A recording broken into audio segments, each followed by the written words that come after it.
आवाज। नमस्कार, India voice देख रहे हैं आप और मैं हूं आपके साथ प्रज्ञा मिश्रा। बुलेटिन की शुरुआत करेंगे बड़ी और अहम खबर के साथ। तो सबसे पहले बात कर लेते हैं, सीएम योगी आदित्यनाथ ने आजमगढ़ मंडल की समीक्षा बैठक कर विकास कार्यों और कानून व्यवस्थाओं पर चर्चा की। उन्होंने संगठन पदाधिकारियों से फीडबैक लिया और भविष्य की रणनीति पर बात की। आपको बता दें, बैठक में कैबिनेट मंत्री AK शर्मा और कैबिनेट मंत्री दारा सिंह चौहान भी मौजूद रहे, जिन्होंने संबंधित विभागों की प्रगति प्रस्तुत की।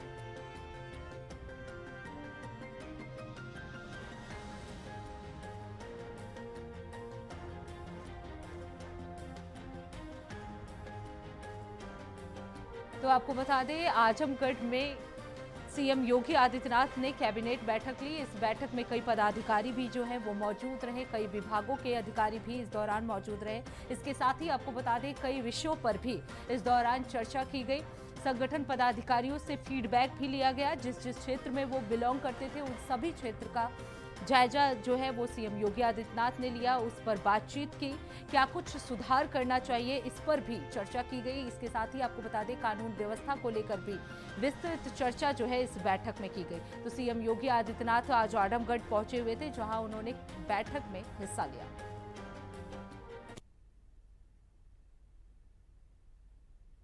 अब रुक कर लेते हैं अगली खबर के।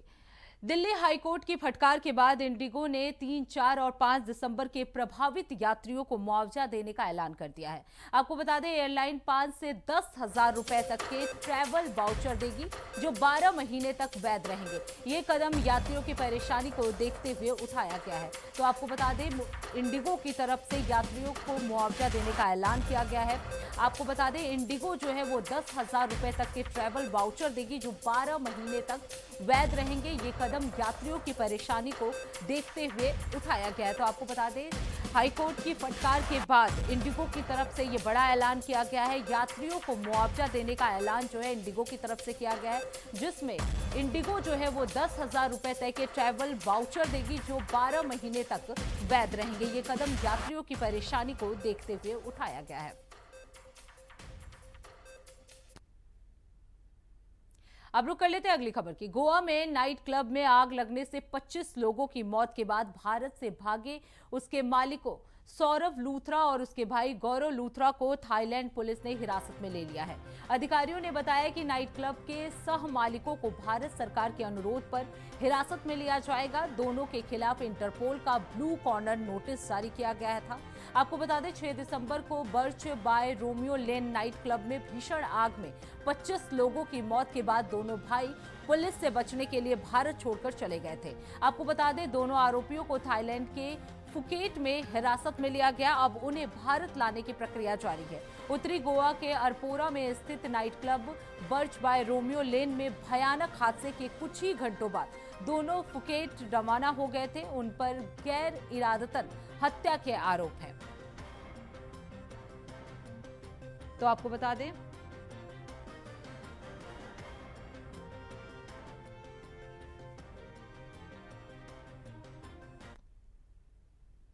अब रुक कर लेते हैं अगली खबर की। लखनऊ की मेयर सुषमा खरगवाल ने आज भूतनाथ मार्केट में योगी की पाती को व्यापारियों में वितरित किया। इसी के साथ लोगों से अपील भी की कि वो किसी भी व्यक्ति को नौकरी देने के पहले पुलिस वेरिफिकेशन जरूर करवा ले। इस मौके पर हमारे संवाददाता अनुराग तिवारी ने लखनऊ के मेयर से खास बातचीत की। चलिए आपको सुनाते हैं।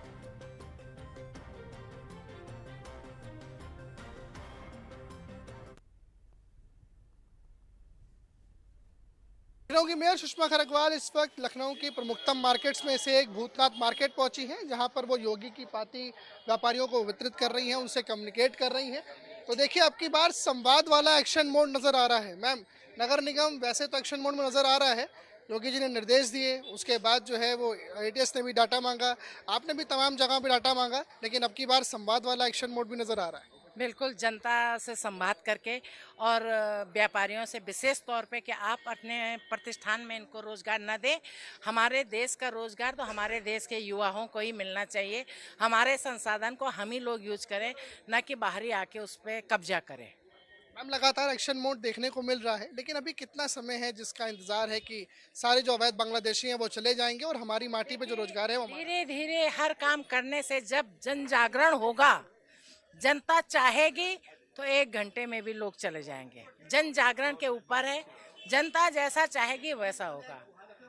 मैम भूतनाथ में जो व्यापारी आपसे अभी मिले हैं यहाँ पर, क्या रिस्पांस रहा है उनका और किस तरह से मैम जो है वो कम्युनिकेट करे हैं और कितना साथ आपको यहाँ से मिलने का जो है? मुझे सभी मार्केटों से पूरा साथ मिल रहा है। मैं हजरतगंज में गई तो सारे व्यापारी ने साथ दिया और सब ने कहा कि हम नहीं करेंगे, अब इन लोगों को नहीं रखेंगे। कल आलमबाग में गई तो वहाँ भी सब व्यापारी साथ खड़े थे और आज भूतनाथ में आप देख रहे हैं सारे व्यापारी साथ में खड़े हैं। तो देखिए तस्वीरों में इस समय लखनऊ की मेयर सुषमा खरगवाल जो है वो संवाद वाले एक्शन मोड में है और योगी की जो पार्टी है उसको व्यापारियों को दे रही हैं और अपील कर रही हैं कि किसी भी अवैध रूप से आए व्यक्ति को अपनी माटी पर रोजगार मत दीजिए। आप वेरिफिकेशन कराइए, आप लोगों का सत्यापन कराइए और उसके बाद उनको रखिए, जिससे इलीगल जो लोग चले आए हैं उनकी कमर टूटे और यहाँ से इलीगल जो बांग्लादेशी हैं वो अपने देश वापस लौटने पर मजबूर हो जाएं। कैमरा सहयोगी लक्की के साथ अनुराग तिवारी, इंडिया वॉइस, लखनऊ। अब रुक कर लेते हैं अगली खबर की। खबर बहराइच के थाना दरगाह से है, जहां चलती कार में युवती के साथ दुष्कर्म की घटना सामने आई है। आपको बता दें, रेप के दौरान रेपिस्ट की कार हादसे का शिकार हो गई और अचानक ट्रक से टकरा गई। पुलिस ने वाहन को कब्जे में ले लिया है और युवती को इलाज के लिए भर्ती करा दिया है। आरोपी की तलाश जो है वो लगातार जारी है। तो आपको बता दें, बहराइच का ये पूरा मामला है, जहां एक युवती से दुष्कर्म के दौरान जो कार है वो हादसे का शिकार हो गई। पुलिस जो है वो लगातार आरोपी की तलाश में जुटी हुई है और युवती को अस्पताल में भर्ती करा दिया गया है, जहां उसका इलाज चल रहा है। तो आपको बता दें, चलती कार में युवती के साथ दुष्कर्म का ये पूरा मामला जो है बहराइच से सामने आया है। आरोपी की कार ट्रक से टकरा गई, उसके बाद से आरोपी जो है वो फरार चल रहा है। हालांकि महिला को जो है वो अस्पताल में भर्ती करा दिया गया है, जहां उसका इलाज चल रहा है और पुलिस जो है वो लगातार आरोपी की तलाश में जुटी हुई है।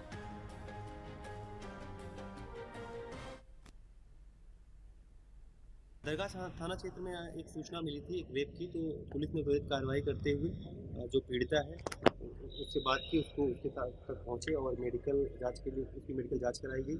इस मामले में सुसंगत धाराओं में एक मुकदमा भी दर्ज कर लिया गया है। अभी की तलाश की जा रही है। ऐसा पता चला है शुरुआती जांच से कि अभी कोतवाली नगर थाना क्षेत्र के नाजिरपुरा का रहने वाला है। अब रुक करते हैं अगली खबर की। खबर लखनऊ से है, जहां हरदोई हाईवे पर पेप्सी कंपनी के पास बड़ा सड़क हादसा हो गया है। आपको बता दें, लकड़ी लेकर हरदोई जा रही पिकअप अचानक अनियंत्रित होकर सड़क किनारे पलट गई। पीछे से तेजी से आ रही दो अन्य गाड़ियां नियंत्रण खो बैठी और पलटी हुई गाड़ी से जोरदार तरीके से टकरा गई। टक्कर इतनी भीषण थी कि एक पिकअप ड्राइवर को दरवाजा तोड़कर बाहर आ पड़ा। हादसे में 3 गाड़ियों के चालक गंभीर रूप से घायल हो गए हैं। सभी घायलों को तत्काल सीएचसी कछौना भेजा गया है, जहां उनका उपचार जारी है। वहीं इलाज के दौरान एक ड्राइवर की मौत भी हो गई है। सूचना मिलते ही पुलिस जो है वो मौके पर पहुंची और दुर्घटनाग्रस्त वाहनों को हटवाकर हाईवे को साफ कराया गया, जिसके बाद यातायात जो है वो सामान्य किया गया। आपको बता दें, पुलिस ने बताया कि मौके पर पूरी शांति व्यवस्था है और कानून व्यवस्था से संबंधित कोई समस्या नहीं है। वहीं ड्राइवरों के अनुसार सभी पिकअप वाहन लकड़ी लेकर लखनऊ से हरदोई की ओर जा रहे थे, तभी इंडस्ट्रियल एरिया के पास यह हादसा हो गया। पुलिस जो है वो पूरे मामले की जांच पड़ताल में जुटी हुई है।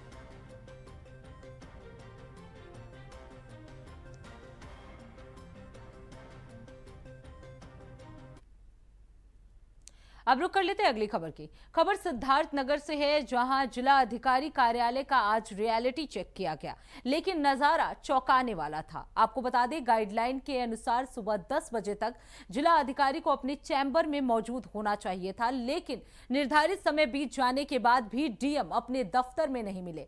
नतीजन कामकाज के लिए पहुंची जनता और अफसर कर्मचारी उलझन में दिखे। सवाल यह है कि जब जिले की सर्वोच्च प्रशासनिक कुर्सी ही समय सारणी का पालन नहीं करेंगे, तो जवाबदेही आखिर किससे तय होगी? देखिए हमारी ये रिपोर्ट।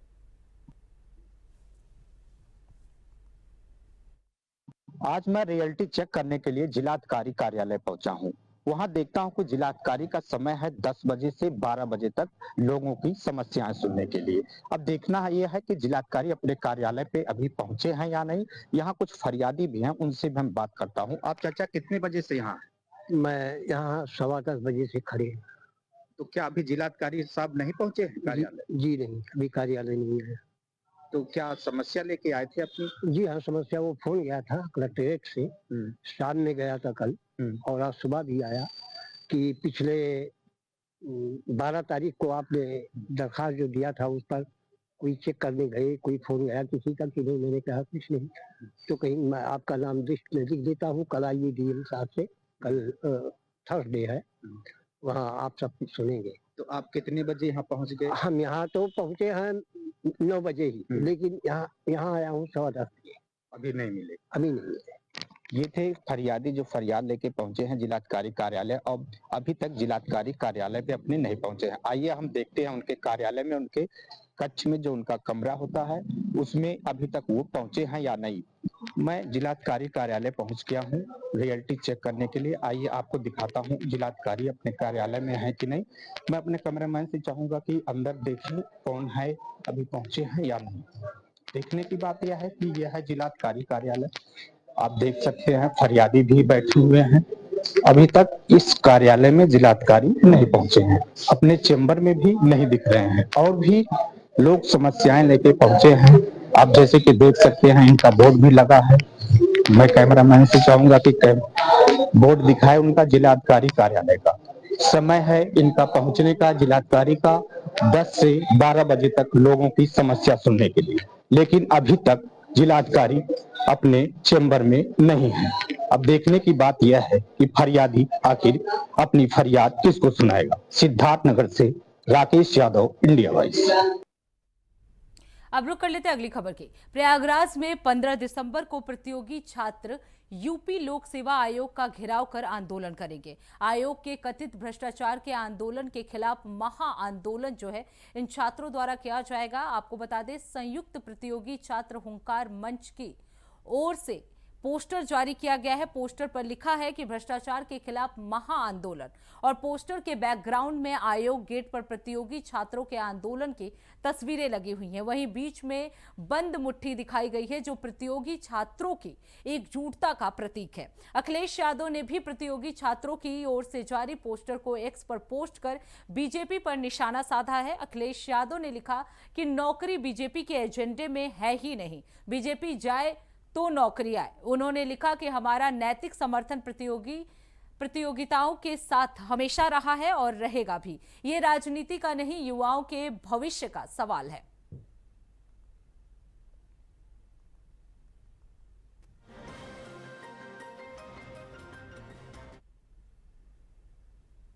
अब रुक कर लेते हैं अगली खबर की। खबर बिहार के सुपौल से है जहां पिपरा बाजार में अतिक्रमण के खिलाफ प्रशासन ने बुलडोजर चलाया है। आपको बता दें जिसके बाद लोगों में काफी आक्रोश देखने को मिला। जिला प्रशासन के निर्देश पर शहर से अतिक्रमण हटाने के लिए अतिक्रमण हटाओ अभियान चलाया जा रहा है।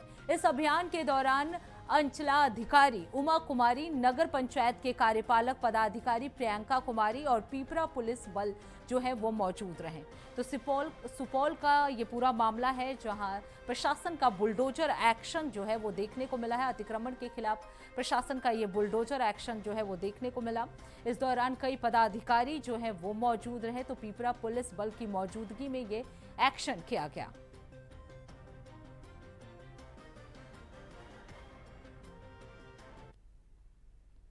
अब रुक कर लेते हैं अगली खबर की। खबर मथुरा से है जहां 55 साल के एक व्यक्ति ने आत्महत्या कर ली है। आपको बता दें व्यक्ति का शव फंदे से लटका हुआ मिला। आत्महत्या का कारण गृह क्लेश बताया जा रहा है। व्यक्ति रामलीला मैदान के पीछे किराए के मकान में रहता था। सूचना मिलते ही मौके पर पहुंची पुलिस ने शव को कब्जे में लेकर पोस्टमार्टम के लिए भेज दिया है। तो मथुरा का ये पूरा मामला है जहां 55 साल के एक व्यक्ति ने आत्महत्या कर ली है।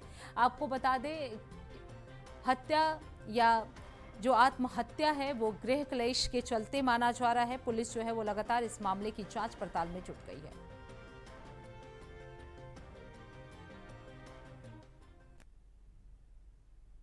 अब रुक कर लेते हैं अगली खबर की। खबर देवरिया से है, जहां राजकीय इंटर कॉलेज में 13 और 14 दिसंबर को विश्व भोजपुरी सम्मेलन का 2 दिवसीय संस्कृति पर्व भव्य रूप से आयोजित किया जाएगा। आपको बता दें, इस सम्मेलन का मुख्य उद्देश्य भोजपुरी भाषा, साहित्य और लोक संस्कृति को वैश्विक मंच पर सशक्त पहचान दिलाना है। आपको बता दें, कार्यक्रम में देश विदेश के शीर्ष साहित्यकार, कलाकार, शोधकर्ता हिस्सा लेंगे। वहीं उद्घाटन समारोह में मुख्य अतिथि के रूप में दिल्ली के सांसद और अभिनेता मनोज तिवारी जो हैं वो मौजूद रहेंगे। तो देवरिया में विश्व भोजपुरी सम्मेलन का आयोजन किया जाएगा। 13 और 14 दिसंबर को 2 दिवसीय ये आयोजन होगा, जिसका उद्देश्य है देश विदेश में भोजपुरी के संस्कृति को आगे बढ़ाना। ये विश्व भोजपुरी सम्मेलन का प्रांतीय अधिवेशन है जो उत्तर प्रदेश की इकाई के द्वारा आयोजित किया जा रहा है। देवरिया का चयन हम लोगों ने इसके लिए किया क्योंकि देवरिया में भोजपुरी का जो राजधानी एक तरीके से माना जाता है, छपरा से लेकर इधर अयोध्या तक के बीच में सबसे सुंदर स्थान, सबसे मीठी बोली आपकी भोजपुरी की देवरिया में बोली जाती है। तो देवरिया में पहला विश्व भोजपुरी सम्मेलन यहाँ आयोजित हुआ था 1995 में। उसके बाद से 25-30 वर्षों के बाद ये आयोजन हो रहा है। और हमारे इस आयोजन की 2 दिवसीय आयोजन की सबसे बड़ी खास बात यह है कि हमारे मंच पर भोजपुरी जगत के सभी नामचीन कलाकार होंगे, साहित्यकर्मी होंगे, रंगकर्मी होंगे और पारंपरिक गायन लेखन करने वाले जो लोग हैं, ये सभी हमारे इस मंच पर मौजूद हैं। हम स्वागत करना चाहेंगे आपके इस मंच के माध्यम से कि जो भी भोजपुरी भाषी लोग, कलाकार, साहित्यकार, प्रेमी लोग हैं वो आवें और इस कार्यक्रम में शिरकत करें और उन्हें बहुत एक सुखद अनुभूति होगी देवरिया में आकर, क्योंकि ये भोजपुरी के साहित्य का, भोजपुरी की संस्कृति का ये पर्व है। आइए तो हम सब मिलकर इसको मनाते हैं, संस्कृति पर्व। क्या नाम है आपका? जी, मैं सिद्धार्थ मित्र त्रिपाठी, विश्व। अब रुक कर लेते हैं अगली खबर की। खबर हमीरपुर से है, जहां तेज रफ्तार का कहर देखने को मिला है। आपको बता दें, 2 कारों की आमने सामने भिड़ंत हो गई। हादसा इतना भयावह था कि कारों के परखच्चे उड़ गए और कार में सवार 4 लोग गंभीर रूप से घायल हो गए हैं। सभी घायलों को इलाज के लिए जिला अस्पताल में भर्ती करा दिया गया है। एक युवक की हालत गंभीर होने के कारण उसे कानपुर रेफर कर दिया गया है। तो आपको बता दें, हमीरपुर में ये तेज रफ्तार का कहर जो है वो देखने को मिला, जहां 2 कारों की आमने सामने टक्कर हो गई। कार में सवार 4 लोग जो हैं वो गंभीर रूप से घायल हो गए हैं। घायलों को अस्पताल में भर्ती करा दिया गया है, जहां उनका इलाज चल रहा है।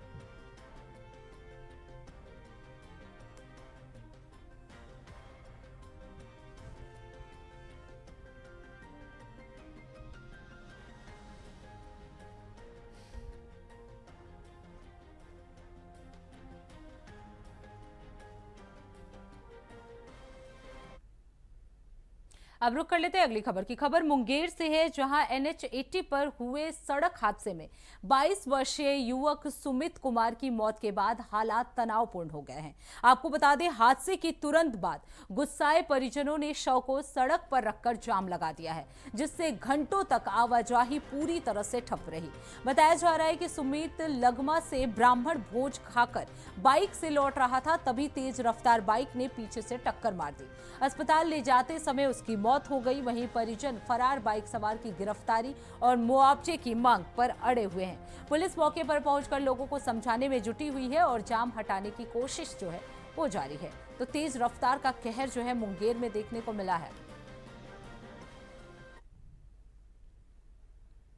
अब रुक कर लेते हैं अगली खबर की। खबर सुपौल से है, जहां सदर अस्पताल के विशेष नवजात शिशु इकाई यानी SNCU से एक नवजात शिशु के लापता होने के बाद पूरे अस्पताल परिसर में अफरा तफरी मच गई है। परिजनों के मुताबिक सुबह बच्चे को दूध पिलाने के बाद वो उसे तय प्रक्रिया के अनुसार SNCU में जमा कराकर आए थे, लेकिन जब दोपहर में उन्हें बुलाया गया तो बच्चा वहां मौजूद नहीं था।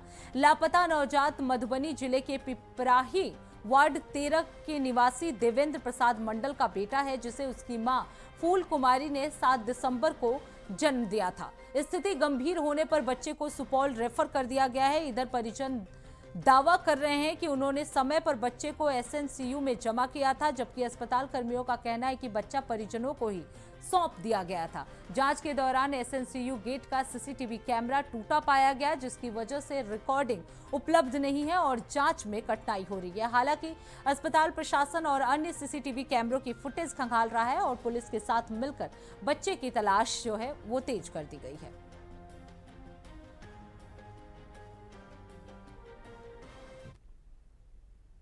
तो इसी के साथ इस बुलेटिन में बस इतना ही। देश दुनिया की तमाम बड़ी खबरों के लिए देखते रहे इंडिया वॉइस। तब तक के लिए नमस्कार।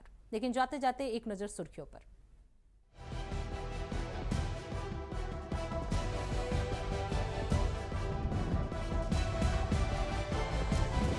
इंडिया वॉइस, आपकी सोच, आपकी आवाज।